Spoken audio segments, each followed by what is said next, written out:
ಓಂ ಶಾಂತಿ. ತಾರೀಕು 5/2/2025. ಪ್ರಾತಃ ಮುರಳಿ. ಮಧುರ ಮಕ್ಕಳೇ, ಈ ಶರೀರ ರೂಪಿ ವಸ್ತ್ರವನ್ನು ಇಲ್ಲಿಯೇ ಬಿಡಬೇಕಾಗಿದೆ.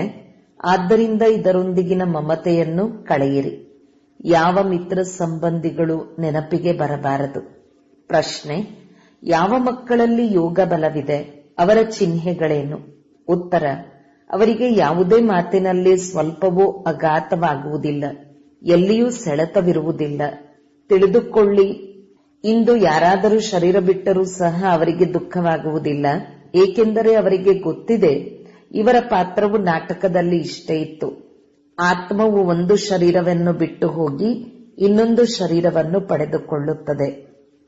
ಓಂ ಶಾಂತಿ. ಈ ಜ್ಞಾನವು ಬಹಳ ಗುಪ್ತವಾಗಿದೆ. ಇದರಲ್ಲಿ ನಮಸ್ಕಾರ ಮಾಡುವ ಅವಶ್ಯಕತೆ ಇಲ್ಲ.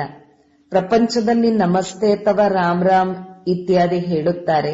ಇಲ್ಲಿ ಅವೆಲ್ಲ ಮಾತುಗಳು ನಡೆಯುವುದಿಲ್ಲ, ಏಕೆಂದರೆ ಇದೊಂದು ಪರಿವಾರವಾಗಿದೆ. ಪರಿವಾರದಲ್ಲಿ ಒಬ್ಬರು ಇನ್ನೊಬ್ಬರಿಗೆ ನಮಸ್ತೆ ಅಥವಾ ಗುಡ್ ಮಾರ್ನಿಂಗ್ ಎನ್ನುವುದು ಶೋಭಿಸುವುದಿಲ್ಲ. ಮನೆಯಲ್ಲಂತೂ ಊಟ ಉಪಚಾರ, ಕಚೇರಿಗೆ ಹೋಗುವುದು ಬರುವುದು ನಡೆಯುತ್ತಿರುತ್ತದೆ. ನಮಸ್ತೆ ಮಾಡುವ ಅವಶ್ಯಕತೆಯೇ ಇರುವುದಿಲ್ಲ. ಗುಡ್ ಮಾರ್ನಿಂಗ್ ಎನ್ನುವುದರ ಸಂಪ್ರದಾಯವು ಯುರೋಪಿಯನ್ನರಿಂದ ಬಂದಿದೆ. ಇಲ್ಲದಿದ್ದರೆ ಮೊದಲು ಇದೇನೂ ಇರಲಿಲ್ಲ. ಯಾವುದೇ ಸತ್ಸಂಗದಲ್ಲಿ ಪರಸ್ಪರ ಮಿಲನ ಮಾಡುತ್ತಾರೆಂದರೆ ನಮಸ್ಕಾರ ಮಾಡುತ್ತಾರೆ, ಕಾಲಿಗೆ ಬೀಳುತ್ತಾರೆ. ಈ ಕಾಲಿಗೆ ಬೀಳುವುದನ್ನು ನಮ್ರತೆಗಾಗಿ ಕಲಿಸುತ್ತಾರೆ. ಇಲ್ಲಂತೂ ನೀವು ಮಕ್ಕಳು ಆತ್ಮಾಭಿಮಾನಿಯಾಗಬೇಕಾಗಿದೆ. ಆತ್ಮಕ್ಕೆ ಏನು ಮಾಡುವುದು? ಆದರೂ ಸಹ ಹೇಳಬೇಕಾಗುತ್ತದೆ. ಹೇಗೆ ತಂದೆಗೆ ಬಾಬಾ ನಮಸ್ತೆ ಎಂದು ಹೇಳುತ್ತೀರಿ, ತಂದೆಯೂ ಹೇಳುತ್ತಾರೆ, ನಾನು ಸಾಧಾರಣ ಬ್ರಹ್ಮನ ತನುವಿನ ಮೂಲಕ ನಿಮಗೆ ಓದಿಸುತ್ತೇನೆ, ಇವರ ಮೂಲಕ ಸ್ಥಾಪನೆ ಮಾಡಿಸುತ್ತೇನೆ. ಅದು ಹೇಗೆ? ಯಾವಾಗ ತಂದೆಯು ಸಮ್ಮುಖದಲ್ಲಿರುವರೋ ಆಗಲೇ ತಿಳಿಸುತ್ತಾರೆ. ಇಲ್ಲವೆಂದರೆ ಹೇಗೆ ತಿಳಿದುಕೊಳ್ಳುವುದು? ಈ ತಂದೆಯು ಸಮ್ಮುಖದಲ್ಲಿ ತಿಳಿಸುತ್ತಾರೆ, ಆದ್ದರಿಂದ ಮಕ್ಕಳು ತಿಳಿದುಕೊಳ್ಳುತ್ತೀರಿ. ಇಬ್ಬರಿಗೂ ನಮಸ್ತೆ ಮಾಡಬೇಕಾಗಿದೆ. ಬಾಪ್ ದಾದಾ ನಮಸ್ತೆ. ಹೊರಗಿನವರು ಒಂದು ವೇಳೆ ಈ ಮಾತನ್ನು ಕೇಳಿದರೆ ಇವರೇನು ಹೇಳುತ್ತಿದ್ದಾರೆ ಎಂದು ತಬ್ಬಿಬ್ಬಾಗುತ್ತಾರೆ. ಅನೇಕರು ಡಬಲ್ ಹೆಸರನ್ನಿಟ್ಟುಕೊಂಡಿರುತ್ತಾರೆ. ಹೇಗೆ ಲಕ್ಷ್ಮೀನಾರಾಯಣ, ರಾಧಾಕೃಷ್ಣ ಇತ್ಯಾದಿ ಎಂಬ ಹೆಸರುಗಳು ಇವೆ. ಇಲ್ಲಂತೂ ಸ್ತ್ರೀ ಪುರುಷರು ಒಟ್ಟಿಗೆ ಸೇರಿಬಿಟ್ಟರು. ಇಲ್ಲಿ ಇವರು ಬಾಪ್ ದಾದಾ, ತಂದೆ ಮತ್ತು ದಾದಾ ಆಗಿದ್ದಾರೆ. ಈ ಮಾತುಗಳನ್ನು ನೀವು ಮಕ್ಕಳೇ ತಿಳಿದುಕೊಳ್ಳುತ್ತೀರಿ. ಅವಶ್ಯಕವಾಗಿ ತಂದೆಯು ದೊಡ್ಡವರಾದರು. ಆ ಹೆಸರು ಬಲೆ ಡಬಲ್ ಆಗಿದೆ, ಆದರೆ ಅವರು ಒಬ್ಬರೇ ಅಲ್ಲವೇ? ಅಂದ ಮೇಲೆ ಎರಡು ಹೆಸರುಗಳನ್ನು ಏಕೆ ಇಡಲಾಗಿದೆ? ಈಗ ನೀವು ಮಕ್ಕಳು ತಿಳಿದುಕೊಂಡಿದ್ದೀರಿ, ಈ ಹೆಸರು ತಪ್ಪಾಗಿದೆ. ತಂದೆಯನ್ನು ಮತ್ಯಾರು ತಿಳಿದುಕೊಳ್ಳಲು ಸಾಧ್ಯವಿಲ್ಲ. ಬಾಪ್ ದಾದಾ ನಮಸ್ತೆ ಎಂದು ನೀವು ಶಾರೀರಿಕ ರೂಪದಲ್ಲಿ ಹೇಳುತ್ತೀರಿ. ಆತ್ಮಿಕ ಮಕ್ಕಳೇ ನಮಸ್ತೆ ಎಂದು ತಂದೆಯು ಹೇಳುತ್ತಾರೆ. ಆದರೆ ಇಷ್ಟು ಉದ್ದವಾದದ್ದು ಶೋಭಿಸುವುದಿಲ್ಲ. ಶಬ್ದವು ಸರಿಯಾಗಿದೆ. ನೀವೀಗ ಶಾರೀರಿಕ ಮಕ್ಕಳು ಆಗಿದ್ದೀರಿ ಮತ್ತು ನಿರಾಕಾರಿ ಮಕ್ಕಳು ಆಗಿದ್ದೀರಿ. ಶಿವ ತಂದೆಯು ಎಲ್ಲ ಆತ್ಮಗಳ ತಂದೆಯಾಗಿದ್ದಾರೆ ಮತ್ತು ಪ್ರಜಾಪಿತನೂ ಇದ್ದಾರೆ. ಪ್ರಜಾಪಿತ ಬ್ರಹ್ಮನ ಸಂತಾನರು ಸಹೋದರ ಸಹೋದರಿಯರಾಗಿದ್ದಾರೆ. ಪ್ರವೃತ್ತಿ ಮಾರ್ಗವಾಗಿ ಬಿಡುತ್ತದೆ. ನೀವೆಲ್ಲರೂ ಬ್ರಹ್ಮ ಕುಮಾರ ಕುಮಾರಿಯರಾಗಿದ್ದೀರಿ. ಬ್ರಹ್ಮ ಕುಮಾರ ಕುಮಾರಿಯರಾಗುವುದರಿಂದ ಪ್ರಜಾಪಿತನ ಹೆಸರು ಸಿದ್ಧವಾಗುತ್ತದೆ. ಇದರಲ್ಲಿ ಅಂಧಶ್ರದ್ಧೆಯ ಮಾತಿಲ್ಲ. ತಿಳಿಸಿ, ಬ್ರಹ್ಮ ಕುಮಾರ ಕುಮಾರಿಯರಿಗೆ ತಂದೆಯಿಂದ ಆಸ್ತಿಯು ಸಿಗುತ್ತದೆ, ಬ್ರಹ್ಮನಿಂದ ಸಿಗುವುದಿಲ್ಲ. ಬ್ರಹ್ಮರವರು ಸಹ ಶಿವ ತಂದೆಯ ಮಗುವಾಗಿದ್ದಾರೆ. ಸೂಕ್ಷ್ಮವತನವಾಸಿ ಬ್ರಹ್ಮ ವಿಷ್ಣು ಶಂಕರ ಇದು ರಚನೆಯಾಗಿದೆ. ಇವರು ರಚಯಿತನ ಶಿವನಾಗಿದ್ದಾರೆ. ಶಿವನ ರಚಯಿತ ಯಾರೆಂದು ಯಾರೂ ಸಹ ಪ್ರಶ್ನೆ ಮಾಡಲು ಸಾಧ್ಯವಿಲ್ಲ, ಏಕೆಂದರೆ ಶಿವನಿಗೆ ಯಾರೂ ರಚಯಿತನಿಲ್ಲ. ಬ್ರಹ್ಮ ವಿಷ್ಣು ಶಂಕರ ರಚನೆಯಾಗಿದ್ದಾರೆ. ಅವರಿಗೂ ಮೇಲೆ ಶಿವನಿದ್ದಾರೆ. ಎಲ್ಲ ಆತ್ಮಗಳ ತಂದೆಯಾಗಿದ್ದಾರೆ. ಈಗ ರಚಯಿತನೆಂದು ಹೇಳಿದಾಗ ಮತ್ತೆ ಪ್ರಶ್ನೆಯು ಉದ್ಭವವಾಗುತ್ತದೆ, ಯಾವಾಗ ರಚನೆ ಮಾಡಿದರು? ಇಲ್ಲ, ಇದು ಅನಾದಿಯಾಗಿದೆ. ಇಷ್ಟೊಂದು ಆತ್ಮಗಳನ್ನು ಯಾವಾಗ ರಚನೆ ಮಾಡಿದರೂ ಈ ಪ್ರಶ್ನೆಯು ಬರುವುದಿಲ್ಲ. ಈ ಅನಾದಿ ನಾಟಕವು ನಡೆದು ಬರುತ್ತಿದೆ, ಇದಕ್ಕೆ ಕೊನೆಯಿಲ್ಲ ಎಂದು ಇದರ ಅಂತ್ಯವಾಗುವುದಿಲ್ಲ. ಈ ಮಾತುಗಳು ನೀವು ಮಕ್ಕಳಿಗೆ ನಂಬರ್ ವಾರ್ ಇದೆ. ಇದು ಬಹಳ ಸಹಜವಾಗಿದೆ. ಒಬ್ಬ ತಂದೆಯ ವಿನಃ ಮತ್ಯಾರೊಂದಿಗೂ ಸೆಳೆತವಿರಬಾರದು. ಯಾರಾದರೂ ಸಾಯಲಿ ಅಥವಾ ಬದುಕಲಿ, ಅಮ್ಮ ಶರೀರ ಬಿಟ್ಟರೆ ಹಲ್ವಾ ತಿನ್ನಿ ಎಂಬ ಗಾಯನವೂ ಇದೆ.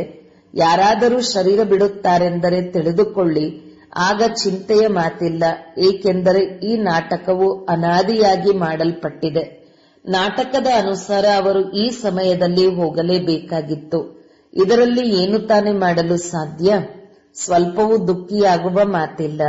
ಇದು ಯೋಗ ಬಲದ ಸ್ಥಿತಿಯಾಗಿದೆ. ಸ್ವಲ್ಪವೂ ಅಘಾತವಾಗಬಾರದೆಂದು ನಿಯಮವು ಹೇಳುತ್ತದೆ. ಎಲ್ಲರೂ ಪಾತ್ರಧಾರಿಗಳಲ್ಲವೇ? ತಮ್ಮ ತಮ್ಮ ಪಾತ್ರವನ್ನು ಅಭಿನಯಿಸುತ್ತಿರುತ್ತಾರೆ. ಮಕ್ಕಳಿಗೆ ಜ್ಞಾನ ಸಿಕ್ಕಿದೆ. ತಂದೆಯೊಂದಿಗೆ ಹೇಳುತ್ತಾರೆ, ಹೇ ಪರಮಪಿತ ಪರಮಾತ್ಮ, ಬಂದು ನಮ್ಮನ್ನು ಕರೆದುಕೊಂಡು ಹೋಗಿ. ಇಷ್ಟೆಲ್ಲ ಶರೀರಗಳ ವಿನಾಶ ಮಾಡಿಸಿ ಎಲ್ಲ ಆತ್ಮಗಳನ್ನು ಜೊತೆಯಲ್ಲಿ ಕರೆದುಕೊಂಡು ಹೋಗಿ. ಬಹಳ ಭಾರಿ ಕೆಲಸವಾಯಿತಲ್ಲವೇ? ಇಲ್ಲಿ ಯಾರಾದರೂ ಒಬ್ಬರು ಸತ್ತರೆ 12 ತಿಂಗಳಿನವರೆಗೆ ಅಳುತ್ತಿರುತ್ತಾರೆ. ನೋಡಿ, ತಂದೆಯಂತೂ ಇಷ್ಟೆಲ್ಲ ಆತ್ಮಗಳನ್ನು ಕರೆದುಕೊಂಡು ಹೋಗುತ್ತಾರೆ. ಎಲ್ಲರ ಶರೀರಗಳು ಇಲ್ಲಿ ಬಿಟ್ಟು ಹೋಗುತ್ತದೆ. ಮಕ್ಕಳಿಗೆ ಗೊತ್ತಿದೆ ಮಹಾಭಾರತ ಯುದ್ಧವು ನಡೆಯುತ್ತದೆ ಎಂದರೆ ಎಲ್ಲರೂ ಸೊಳ್ಳೆಗಳೋಪಾದಿಯಲ್ಲಿ ಹೋಗುತ್ತಾರೆ. ಪ್ರಾಕೃತಿಕ ವಿಕೋಪಗಳು ಸಹ ಬರುವುದಿದೆ. ಇಡೀ ಪ್ರಪಂಚವೇ ಬದಲಾಗುತ್ತದೆ. ಈಗ ನೋಡಿ, ಇಂಗ್ಲೆಂಡ್, ರಷ್ಯಾ ಎಷ್ಟೊಂದು ದೊಡ್ಡದಾಗಿದೆ. ಸತ್ಯಯುಗದಲ್ಲಿ ಇವೆಲ್ಲವೂ ಇತ್ತೇ? ನಮ್ಮ ರಾಜ್ಯದಲ್ಲಿ ಇದ್ಯಾವುದೂ ಇರಲಿಲ್ಲ. ಒಂದೇ ಧರ್ಮ, ಒಂದೇ ರಾಜ್ಯವಿತ್ತೆಂದು ಪ್ರಪಂಚದಲ್ಲಿ ಯಾರ ಬುದ್ಧಿಯಲ್ಲೂ ಬರುವುದಿಲ್ಲ. ನಿಮ್ಮಲ್ಲಿಯೂ ನಂಬರ್ ವಾರ್ ಕೆಲವರ ಬುದ್ಧಿಯಲ್ಲಿ ಮಾತ್ರವೇ ಒಳ್ಳೆಯ ರೀತಿಯಲ್ಲಿ ಕುಳಿತುಕೊಳ್ಳುತ್ತದೆ. ಒಂದು ವೇಳೆ ಧಾರಣೆ ಇದ್ದರೆ ಸದಾ ಆ ನಶೆ ಏರಿರುವುದು. ನಶೆಯು ಕೆಲವರಿಗೆ ಬಹಳ ಕಷ್ಟದಿಂದ ಏರುತ್ತದೆ. ಮಿತ್ರ ಸಂಬಂಧಿಕರು ಮೊದಲಾದವರೆಲ್ಲರಿಂದ ನೆನಪನ್ನು ತೆಗೆದು ಒಂದು ಬೇಹದ್ದಿನ ಖುಷಿಯಲ್ಲಿ ನಿಲ್ಲುವುದು ಬಹಳ ಚಮತ್ಕಾರವಾಗಿದೆ. ಇದು ಅಂತ್ಯದಲ್ಲಿಯೇ ಆಗುವುದು. ಅಂತಿಮದಲ್ಲಿಯೇ ಕರ್ಮಾತೀತ ಸ್ಥಿತಿಯನ್ನು ಪಡೆಯುತ್ತೀರಿ. ಶರೀರದ ಪರಿವೆಯೂ ಬಿಟ್ಟು ಹೋಗುತ್ತದೆ. ಈಗ ನಾವು ಹೋಗುತ್ತೇವೆ ಎಂಬುದು ಸಾಮಾನ್ಯವಾಗಿ ಬಿಡುತ್ತದೆ. ಹೇಗೆ ನಾಟಕದಲ್ಲಿ ಪಾತ್ರವನ್ನು ಅಭಿನಯಿಸಿ ಮತ್ತೆ ಮನೆಗೆ ಹಿಂತಿರುಗಿ ಹೋಗುತ್ತಾರೆ. ಈ ದೇಹರೂಪಿ ವಸ್ತ್ರವನ್ನು ಇಲ್ಲಿಯೇ ಬಿಡಬೇಕು. ಈ ವಸ್ತ್ರವನ್ನು ಇಲ್ಲಿಯೇ ತೆಗೆದುಕೊಳ್ಳುತ್ತೀರಿ, ಇಲ್ಲಿಯೇ ಬಿಡುತ್ತೀರಿ. ಇವೆಲ್ಲ ಹೊಸ ಮಾತುಗಳು ನೀವು ಮಕ್ಕಳ ಬುದ್ಧಿಯಲ್ಲಿದೆ, ಮತ್ಯಾರ ಬುದ್ಧಿಯಲ್ಲೂ ಇಲ್ಲ. ತಂದೆ ಮತ್ತು ಆಸ್ತಿ. ತಂದೆಯು ಎಲ್ಲರಿಗಿಂತ ಮೇಲಿದ್ದಾರೆ. ಬ್ರಹ್ಮರವರ ಮೂಲಕ ಸ್ಥಾಪನೆ, ವಿಷ್ಣುವಿನ ಮುಖಾಂತರ ಪಾಲನೆ, ಶಂಕರನಿಂದ ವಿನಾಶ ಎಂದು ಹೇಳುತ್ತಾರೆ. ಅಂದ ಮೇಲೆ ಶಿವನ ಕರ್ತವ್ಯವೇನು? ಶ್ರೇಷ್ಠಾತಿ ಶ್ರೇಷ್ಠ ಶಿವ ತಂದೆಯನ್ನು ಯಾರೂ ತಿಳಿದುಕೊಂಡಿಲ್ಲ. ಸರ್ವವ್ಯಾಪಿಯಾಗಿದ್ದಾರೆ. ಇವರೆಲ್ಲರೂ ಅವರದೇ ರೂಪವೆಂದು ಹೇಳಿಬಿಡುತ್ತಾರೆ. ಇದು ಪ್ರಪಂಚದವರ ಬುದ್ಧಿಯಲ್ಲಿ ಪಕ್ಕಾ ಆಗಿಬಿಟ್ಟಿದೆ. ಆದ್ದರಿಂದ ಎಲ್ಲರೂ ತಮೋಪ್ರಧಾನರಾಗಿದ್ದಾರೆ. ತಂದೆಯು ತಿಳಿಸುತ್ತಾರೆ, ಇಡೀ ಪ್ರಪಂಚವು ದುರ್ಗತಿಯನ್ನು ಹೊಂದಿದೆ, ಮತ್ತೆ ನಾನೇ ಬಂದು ಸದ್ಗತಿಯನ್ನು ಕೊಡುತ್ತೇನೆ. ಒಂದು ವೇಳೆ ಸರ್ವವ್ಯಾಪಿಯಾಗಿದ್ದರೆ ಎಲ್ಲರೂ ಭಗವಂತರಾಗಿದ್ದಾರೆಯೇ? ಒಂದು ಕಡೆ ಎಲ್ಲರೂ ಸಹೋದರರೆಂದು ಹೇಳುತ್ತಾರೆ, ಇನ್ನೊಂದು ಕಡೆ ಎಲ್ಲರೂ ತಂದೆಯರೆಂದು ಹೇಳುತ್ತಾರೆ. ಏನನ್ನೂ ತಿಳಿದುಕೊಂಡಿಲ್ಲ. ಈಗ ನೀವು ಮಕ್ಕಳಿಗೆ ಬೇಹದ್ದಿನ ತಂದೆಯು ತಿಳಿಸುತ್ತಾರೆ, ಮಕ್ಕಳೇ ನನ್ನನ್ನು ನೆನಪು ಮಾಡಿ, ಆಗ ನಿಮ್ಮ ವಿಕರ್ಮಗಳು ವಿನಾಶವಾಗುತ್ತವೆ. ನೀವು ಈ ದಾದಾ ಮತ್ತು ಮಮ್ಮಾರವರನ್ನೂ ಸಹ ನೆನಪು ಮಾಡಬಾರದು. ತಂದೆಯು ತಿಳಿಸುತ್ತಾರೆ, ಮಮ್ಮಾರವರೂ ಇಲ್ಲ, ಬಾಬಾರವರೂ ಇಲ್ಲ, ಯಾರ ಮಹಿಮೆ ಏನೂ ಇಲ್ಲ. ಶಿವ ತಂದೆಯು ಇಲ್ಲದೆ ಇದ್ದಿದ್ದರೆ ಈ ಬ್ರಹ್ಮಾರವರು ಸಹ ಏನು ಮಾಡುತ್ತಿದ್ದರು? ಅಂದ ಮೇಲೆ ಇವರನ್ನು ನೆನಪು ಮಾಡುವುದರಿಂದೇನಾಗುವುದು? ನಮಗೆ ತಿಳಿದಿದೆ, ಇವರ ಮೂಲಕ ನಾವು ತಂದೆಯಿಂದ ಆಸ್ತಿಯನ್ನು ಪಡೆದುಕೊಳ್ಳುತ್ತಿದ್ದೇವೆ. ಇವರಿಂದಲ್ಲ, ಇವರೂ ಸಹ ತಂದೆಯಿಂದಲೇ ಆಸ್ತಿಯನ್ನು ಪಡೆದುಕೊಳ್ಳುತ್ತಾರೆ. ಅಂದ ಮೇಲೆ ಅವರನ್ನು ನೆನಪು ಮಾಡಬೇಕು. ಈ ಬ್ರಹ್ಮಾರವರು ನಡುವೆ ದಲ್ಲಾಳಿಯಾಗಿದ್ದಾರೆ. ಹೇಗೆ ಕುಮಾರ ಕುಮಾರಿಯ ನಿಶ್ಚಿತಾರ್ಥವಾಗುತ್ತದೆ, ಆಗ ಪರಸ್ಪರ ಒಬ್ಬರು ಇನ್ನೊಬ್ಬರನ್ನು ನೆನಪು ಮಾಡುತ್ತಾರಲ್ಲವೇ? ವಿವಾಹ ಮಾಡಿಸುವವರು ಮಧ್ಯದಲ್ಲಿ ದಲ್ಲಾಳಿಯಾದರು. ಇವರ ಮೂಲಕ ತಂದೆಯು ತಮ್ಮ ಜೊತೆ ನೀವಾತ್ಮಗಳ ನಿಶ್ಚಿತಾರ್ಥ ಮಾಡಿಸುತ್ತಾರೆ. ಆದ್ದರಿಂದ ಸದ್ಗುರುವು ದಲ್ಲಾಳಿಯ ರೂಪದಲ್ಲಿ ಸಿಕ್ಕಿದ್ದರೆಂದು ಗಾಯನವಿದೆ. ಸದ್ಗುರುವೇನು ದಲ್ಲಾಳಿಯಲ್ಲ, ಸದ್ಗುರು ನಿರಾಕಾರನಾಗಿದ್ದಾರೆ. ಬಲೆ ಗುರು ಬ್ರಹ್ಮ ಗುರು ವಿಷ್ಣು ಎಂದು ಹೇಳುತ್ತಾರೆ, ಆದರೆ ಅವರೇನು ಗುರುವಲ್ಲ. ಸದ್ಗುರು ತಂದೆಯೊಬ್ಬರೇ ಆಗಿದ್ದಾರೆ. ಅವರು ಸರ್ವರ ಸದ್ಗತಿ ಮಾಡುತ್ತಾರೆ. ತಂದೆಯು ನಿಮಗೆ ಕಲಿಸಿಕೊಟ್ಟಿದ್ದಾರೆ. ಆದ್ದರಿಂದ ನೀವು ಅನ್ಯರಿಗೂ ಮಾರ್ಗವನ್ನು ತಿಳಿಸುತ್ತೀರಿ. ನೋಡಿಯೋ ನೋಡದಂತಿರಿ ಎಂದು ಎಲ್ಲರಿಗೂ ಹೇಳುತ್ತೀರಿ.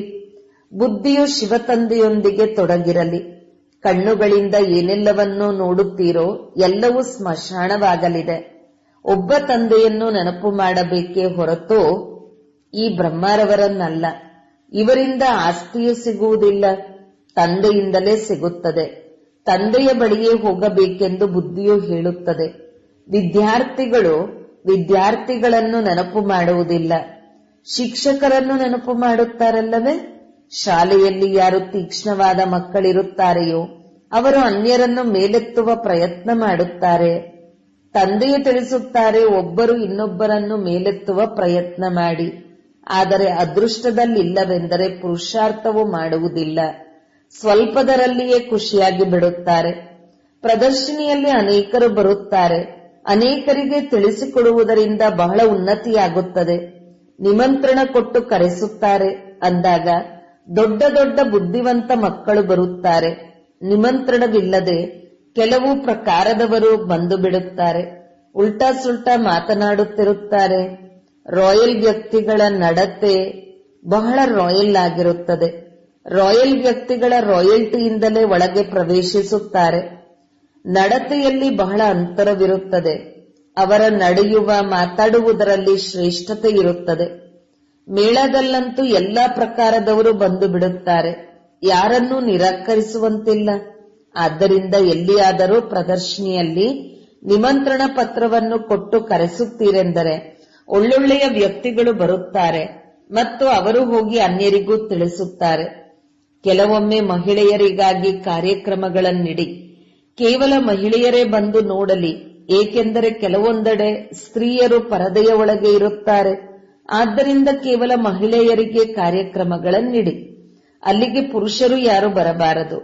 ಆಗ ಆ ಪರದೆಯಲ್ಲಿನ ಮಹಿಳೆಯರು ನೋಡಲು ಬರುತ್ತಾರೆ. ತಂದೆಯು ತಿಳಿಸುತ್ತಾರೆ, ಮೊಟ್ಟ ಮೊದಲಿಗೆ ನೀವು ತಿಳಿಯಬೇಕಾಗಿದೆ, ಶಿವ ತಂದೆಯು ನಿರಾಕಾರನಾಗಿದ್ದಾರೆ. ಶಿವ ತಂದೆ ಮತ್ತು ಪ್ರಜಾಪಿತ ಬ್ರಹ್ಮ ಇಬ್ಬರೂ ತಂದೆಯರಾದರು. ಆಸ್ತಿಯು ಸಿಗಲು ಇಬ್ಬರು ಏಕರಸವಾಗಿರುವುದಿಲ್ಲ. ಆಸ್ತಿಯು ತಾತನಿಂದ ಅಥವಾ ತಂದೆಯಿಂದ ಸಿಗುತ್ತದೆ. ತಾತನ ಆಸ್ತಿಯ ಮೇಲೆ ಅಧಿಕಾರವಿರುತ್ತದೆ. ಬಲೆ ಎಂತಹ ಕುಪುತ್ರ ಮಗುವಾಗಿದ್ದರೂ ಸಹ ತಾತನ ಆಸ್ತಿಯು ಸಿಕ್ಕಿಬಿಡುವುದು. ಇದು ಇಲ್ಲಿಯ ನಿಯಮವಾಗಿದೆ. ಇವರಿಗೆ ಹಣ ಸಿಕ್ಕಿದರೆ 1 ವರ್ಷದಲ್ಲಿ ಹಾರಿಸಿಬಿಡುತ್ತಾರೆ ಎಂಬುದು ತಿಳಿದಿದೆ. ಆದರೆ ಸರ್ಕಾರದ ನಿಯಮವೇ ಈ ರೀತಿ ಇದೆ ಅಂದಾಗ ಕೊಡಲೇಬೇಕಾಗುತ್ತದೆ. ಸರ್ಕಾರವು ಏನೂ ಮಾಡಲು ಸಾಧ್ಯವಿಲ್ಲ. ಬಾಬಾರವರು ಅನುಭವಿಯಾಗಿದ್ದಾರೆ. ಒಬ್ಬ ರಾಜನ ಮಗನಿದ್ದರು. 1 ಕೋಟಿ ರೂಪಾಯಿಗಳನ್ನು 12 ತಿಂಗಳಿನಲ್ಲಿಯೇ ಸಮಾಪ್ತಿ ಮಾಡಿಬಿಟ್ಟರು. ಇಂತಹವರು ಇರುತ್ತಾರೆ.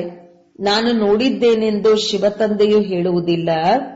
ನಾನು ಬ್ರಹ್ಮ ಇಂತಹ ಬಹಳಷ್ಟು ದೃಷ್ಟಾಂತಗಳನ್ನು ನೋಡಿದ್ದೇನೆ. ಇದು ಬಹಳ ಕೊಳಕು ಪ್ರಪಂಚವಾಗಿದೆ ಎಂದು ಈ ಬ್ರಹ್ಮಾರವರೇ ಹೇಳುತ್ತಾರೆ. ಇದು ಹಳೆಯ ಪ್ರಪಂಚ, ಹಳೆಯ ಮನೆಯಾಗಿದೆ. ಯಾವಾಗಲೂ ಹಳೆಯ ಮನೆಯನ್ನು ಬೀಳಿಸಲಾಗುತ್ತದೆ. ಈ ಲಕ್ಷ್ಮೀನಾರಾಯಣರ ರಾಜಧಾನಿಯು ನೋಡಿ ಎಷ್ಟು ಸುಂದರವಾಗಿದೆ. ಈಗ ನೀವು ತಂದೆಯ ಮೂಲಕ ತಿಳಿದುಕೊಳ್ಳುತ್ತಿದ್ದೀರಿ ಮತ್ತು ನೀವು ನರನಿಂದ ನಾರಾಯಣನಾಗುತ್ತೀರಿ. ಇದು ಸತ್ಯನಾರಾಯಣನ ಕಥೆಯಾಗಿದೆ. ಇದನ್ನು ನೀವು ಮಕ್ಕಳು ತಿಳಿದುಕೊಂಡಿದ್ದೀರಿ. ನಿಮ್ಮಲ್ಲಿಯೂ ಯಾರು ಸಂಪೂರ್ಣ ಹೂಗಳಾಗಿಲ್ಲ. ಇದರಲ್ಲಿ ಘನತೆಯು ಬಹಳ ಚೆನ್ನಾಗಿರಬೇಕು. ನೀವು ದಿನ ಪ್ರತಿದಿನ ಉನ್ನತಿಯನ್ನು ಹೊಂದುತ್ತಾ ಇರುತ್ತೀರಿ. ಹೂಗಳಾಗುತ್ತಾ ಹೋಗುತ್ತೀರಿ. ನೀವು ಮಕ್ಕಳು ಬಾಪ್ ದಾದಾ ಎಂದು ಪ್ರೀತಿಯಿಂದ ಹೇಳುತ್ತೀರಿ. ಇದು ಸಹ ನಿಮ್ಮ ಹೊಸ ಭಾಷೆಯಾಗಿದೆ. ಇದು ಮನುಷ್ಯರಿಗೆ ಅರ್ಥವಾಗುವುದಿಲ್ಲ. ತಿಳಿದುಕೊಳ್ಳಿ, ಬಾಬಾರವರು ಎಲ್ಲಿಯೇ ಹೋದರೂ ಸಹ ಬಾಪ್ ದಾದಾ ನಮಸ್ತೆ ಎಂದು ಹೇಳುತ್ತಾರೆ. ಸಾಕಾರ ಆತ್ಮೀಯ ಮಕ್ಕಳೇ ನಮಸ್ತೆ ಎಂದು ತಂದೆಯು ಪ್ರತ್ಯುತ್ತರ ಹೇಳುತ್ತಾರೆ. ಹೀಗೆ ಹೇಳಬೇಕಾಗುತ್ತದೆಯಲ್ಲವೇ? ಯಾರಾದರೂ ಕೇಳಿದರೆ ಇವರದೇನು ಹೊಸ ಮಾತಾಗಿದೆ, ಬಾಪ್ ದಾದ ಇಬ್ಬರು ಒಟ್ಟಿಗೆ ಇದ್ದಾರೆಂದು ಹೇಗೆ ಹೇಳುತ್ತಾರೆಂದುಕೊಳ್ಳುತ್ತಾರೆ. ತಂದೆ ಮತ್ತು ದಾದ ಇಬ್ಬರು ಎಂದಾದರೂ ಒಂದೇ ಆಗಲು ಸಾಧ್ಯವೇ? ಇಬ್ಬರ ಹೆಸರುಗಳು ಸಹ ಬೇರೆಯಾಗಿದೆ. ಶಿವ ತಂದೆ, ಬ್ರಹ್ಮ ಬಾಬಾ, ನೀವು ಇವರಿಬ್ಬರ ಮಕ್ಕಳಾಗಿದ್ದೀರಿ. ನಿಮಗೆ ತಿಳಿದಿದೆ ಇವರಲ್ಲಿ ಶಿವ ತಂದೆಯು ಕುಳಿತಿದ್ದಾರೆ. ನಾವು ಬಾಬ್ದಾದರವರ ಮಕ್ಕಳಾಗಿದ್ದೇವೆ ಎಂಬುದು ಬುದ್ಧಿಯಲ್ಲಿದ್ದರೂ ಸಹ ಖುಷಿಯ ನಶೆ ಏರುವುದು ಮತ್ತು ನಾಟಕದ ಮೇಲೆ ಪಕ್ಕ ನಿಶ್ಚಯವಿರಬೇಕು. ಒಂದು ವೇಳೆ ಯಾರೇ ಶರೀರ ಬಿಟ್ಟರೆಂದು ತಿಳಿದುಕೊಳ್ಳಿ, ಅವರು ಇನ್ನೊಂದು ಪಾತ್ರವನ್ನು ಅಭಿನಯಿಸುತ್ತಾರೆ. ಪ್ರತಿಯೊಂದು ಆತ್ಮಕ್ಕೆ ಅವಿನಾಶಿ ಪಾತ್ರವು ಸಿಕ್ಕಿದೆ. ಇದರಲ್ಲಿ ಏನೂ ವಿಚಾರ ಮಾಡುವ ಅವಶ್ಯಕತೆ ಇಲ್ಲ. ಅವರು ಹೋಗಿ ಇನ್ನೊಂದು ಪಾತ್ರವನ್ನು ಅಭಿನಯಿಸಲೇಬೇಕಾಗಿದೆ. ಅವರನ್ನು ಮತ್ತೆ ಕರೆಸಲು ಸಾಧ್ಯವಿಲ್ಲ. ನಾಟಕವಾಗಿದೆಯಲ್ಲವೇ? ಇದರಲ್ಲಿ ಯಾವುದೇ ಅಳುವ ಮಾತಿಲ್ಲ. ಈ ಸ್ಥಿತಿ ಉಳ್ಳವರೇ ಹೋಗಿ ನಿರ್ಮೋಹಿ ರಾಜರಾಗುತ್ತಾರೆ. ಸತ್ಯಯುಗದಲ್ಲಿ ಎಲ್ಲರೂ ನಿರ್ಮೋಹಿಯಾಗಿರುತ್ತಾರೆ. ಇಲ್ಲಿ ಯಾರಾದರೂ ಶರೀರ ಬಿಟ್ಟರೆ ಎಷ್ಟೊಂದು ಅಳುತ್ತಾರೆ. ತಂದೆಯನ್ನು ಪಡೆದುಕೊಂಡ ಮೇಲೆ ಅಳುವ ಅವಶ್ಯಕತೆಯಾದರೂ ಏನು? ತಂದೆಯು ಎಷ್ಟು ಒಳ್ಳೆಯ ಮಾತುಗಳನ್ನು ತಿಳಿಸುತ್ತಾರೆ. ಕನ್ಯೆಯರಿಗೆ ಇದು ಬಹಳ ಸಹಜವಾಗಿದೆ. ತಂದೆಯು ವ್ಯರ್ಥವಾಗಿ ಖರ್ಚು ಮಾಡಲಿ ಮತ್ತು ನೀವು ಹೋಗಿ ನರಕದಲ್ಲಿ ಬೀಳಿರಿ ಎಂದಲ್ಲ. ಇದಕ್ಕಿಂತಲೂ ನಾವು ಈ ಹಣದಿಂದ ಆತ್ಮೀಯ ಯೂನಿವರ್ಸಿಟಿಯಿಂದ ಕೂಡಿದ ಆಸ್ಪತ್ರೆಯನ್ನು ತೆರೆಯಿರಿ ಎಂದು ಹೇಳುತ್ತೇವೆ. ಅನೇಕರ ಕಲ್ಯಾಣವಾಗುತ್ತದೆ ಎಂದರೆ ನಿಮ್ಮದು ಪುಣ್ಯವಾಗುವುದು, ನಮ್ಮದು ಪುಣ್ಯವಾಗುವುದು ಎಂದು ಹೇಳಿ. ಮಕ್ಕಳು ಸಹ ಉತ್ಸಾಹದಲ್ಲಿರುವಂತವರಾಗಿರಬೇಕು. ನಾವು ಭಾರತವನ್ನು ಸ್ವರ್ಗವನ್ನಾಗಿ ಮಾಡಲು ತನು, ಮನ, ಧನ ಎಲ್ಲವನ್ನೂ ಖರ್ಚು ಮಾಡುತ್ತೇವೆ. ಇಷ್ಟೊಂದು ನಶೆ ಇರಬೇಕು. ಕೊಡುವುದಿದ್ದರೆ ಕೊಡಿ, ಇಲ್ಲವೆಂದರೆ ಬೇಡ. ನೀವು ತಮ್ಮ ಕಲ್ಯಾಣ ಮತ್ತು ಅನೇಕರ ಕಲ್ಯಾಣ ಮಾಡಲು ಬಯಸುವುದಿಲ್ಲವೇ? ಇಷ್ಟೊಂದು ಮಸ್ತಿ ಇರಬೇಕು. ಅದರಲ್ಲಿಯೂ ವಿಶೇಷವಾಗಿ ಕುಮಾರಿಯರಂತೂ ಬಹಳ ಎದ್ದು ನಿಲ್ಲಬೇಕು. ಒಳ್ಳೆಯದು. ಮಧುರಾತಿ ಮಧುರ ಅಗಲಿ ಹೋಗಿ ಮರಳಿ ಸಿಕ್ಕಿರುವ ಮಕ್ಕಳ ಪ್ರತಿ ಮಾತಪಿತಾ ಬಾಪ್ ದಾದರವರ ನೆನಪು, ಪ್ರೀತಿ ಹಾಗೂ ಸುಪ್ರಭಾತ. ಆತ್ಮೀಯ ತಂದೆಯ ಆತ್ಮೀಯ ಮಕ್ಕಳಿಗೆ ನಮಸ್ತೆ. ಧಾರಣೆಗಾಗಿ ಮುಖ್ಯ ಸಾರ. 1. ತಮ್ಮ ನಡತೆ, ಮುಖಪುಟ ಬಹಳ ಘನತೆಯಿಂದಿರಬೇಕು. ಬಹಳ ಘನತೆಯಿಂದ ಮಾತನಾಡಬೇಕು. ನಮ್ರತೆಯ ಗುಣವನ್ನು ಧಾರಣೆ ಮಾಡಬೇಕು. 2. ಈ ಕಣ್ಣುಗಳಿಗೆ ಏನೆಲ್ಲವೂ ಕಾಣುತ್ತಿದೆಯೋ ಇದೆಲ್ಲವೂ ಸ್ಮಶಾನವಾಗಲಿದೆ. ಆದ್ದರಿಂದ ಇದನ್ನು ನೋಡಿಯೂ ನೋಡದಂತಿರಬೇಕು. ಒಬ್ಬ ಶಿವ ತಂದೆಯನ್ನೇ ನೆನಪು ಮಾಡಬೇಕು, ಯಾವುದೇ ದೇಹದಾರಿಯನ್ನಲ್ಲ. ವರದಾನ: ಮಾಸ್ಟರ್ ಜ್ಞಾನ ಸಾಗರನಾಗಿ ಗೊಂಬೆಯಾಟವನ್ನು ಸಮಾಪ್ತಿ ಮಾಡುವಂತಹ ಸ್ಮೃತಿಯಿಂದ ಸಮರ್ಥ ಸ್ವರೂಪ ಭವ. ಹೇಗೆ ಭಕ್ತಿ ಮಾರ್ಗದಲ್ಲಿ ಮೂರ್ತಿಯನ್ನು ತಯಾರು ಮಾಡಿ ಪೂಜೆ ಮುಂತಾದವನ್ನು ಮಾಡುತ್ತಾರೆ, ನಂತರ ಅದನ್ನು ಮುಳುಗಿಸಿ ಬಿಡುತ್ತಾರೆ. ಅಂದ ಮೇಲೆ ತಾವು ಅದನ್ನು ಗೊಂಬೆಯ ಪೂಜೆ ಎಂದು ಹೇಳುತ್ತೀರಿ. ಈ ರೀತಿ ತಮ್ಮ ಮುಂದೆಯೂ ಸಹ ಯಾರಾದರೂ ಯಾವುದೇ ನಿರ್ಜೀವ ನಿಸ್ಸಾರ ಮಾತುಗಳಾದ ಈರ್ಷೆ, ಅನುಮಾನ, ಆವೇಶ ಮುಂತಾದವು ಬರುತ್ತದೆ. ಮತ್ತೆ ಇದು ಸತ್ಯವಾಗಿದೆ ಎಂದು ತಾವು ಅದರ ವಿಸ್ತಾರ ಮಾಡಿ ಅನುಭವ ಮಾಡುತ್ತೀರಿ ಅಥವಾ ಮಾಡಿಸುತ್ತೀರಿ. ಆಗ ಇದು ಸಹ ಹೇಗೆಂದರೆ ಅದರಲ್ಲಿ ಪ್ರಾಣವನ್ನು ತುಂಬಿ ಬಿಡುತ್ತೀರಿ. ನಂತರ ಅವರಿಗೆ ಜ್ಞಾನಸಾಗರ ತಂದೆಯ ನೆನಪಿನಿಂದ ಕಳೆದು ಹೋದದ್ದನ್ನು ಕಳೆದು ಸ್ವ ಉನ್ನತಿಯ ಪ್ರಕಂಪನಗಳಲ್ಲಿ ಮುಳುಗುತ್ತೀರಿ. ಆದರೆ ಇದರಲ್ಲಿಯೂ ಸಮಯವಂತೂ ವ್ಯರ್ಥವಾಯಿತಲ್ಲವೇ? ಆದ್ದರಿಂದ ಮೊದಲಿನಿಂದಲೂ ಮಾಸ್ಟರ್ ಜ್ಞಾನ ಸಾಗರನಾಗಿ ಸ್ಮೃತಿಯಿಂದ ಸಮರ್ಥ ಭವದ ವರದಾನದಿಂದ ಈ ಗೊಂಬೆಯಾಟವನ್ನು ಸಮಾಪ್ತಿ ಮಾಡಿರಿ. ಸ್ಲೋಗನ್: ಯಾರು ಸಮಯದಲ್ಲಿ ಸಹಯೋಗಿಗಳಾಗುತ್ತಾರೆಯೋ ಅವರಿಗೆ ಒಂದಕ್ಕೆ ಪದಮದಷ್ಟು ಫಲವು ಸಿಕ್ಕಿಬಿಡುತ್ತದೆ.